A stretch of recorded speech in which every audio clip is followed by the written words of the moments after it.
The 5 o'clock bell rang. Time to go home, but he didn't get out of his chair.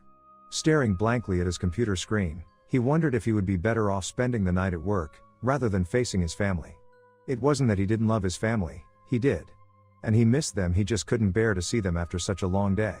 Leaning back in his chair, he exhaled a deep sigh, slinked out of his seat, and headed for the coat room. The drive home was like every other. The rattle of the loose muffler and the jingle of his keys made a rhythm he would tap his fingers to. The radio cut in and out, but he could still hear his favorite talk show hosts.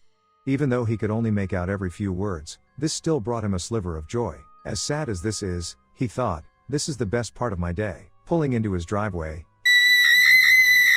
he could hear the yelling of his family. Dragging his feet up the steps, he shook his keys into the lock and walked through the door.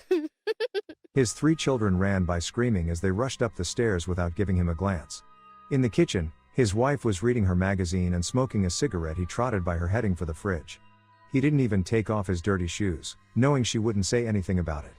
Grabbing a stale beer and an old sandwich, he headed for his favorite recliner. As he fired up the outdated TV, he turned up the volume to drown out the sound of the running upstairs. He couldn't wait for the light from the TV screen to wash over him and take him away from this reality. More running and playing was heard through the ceiling.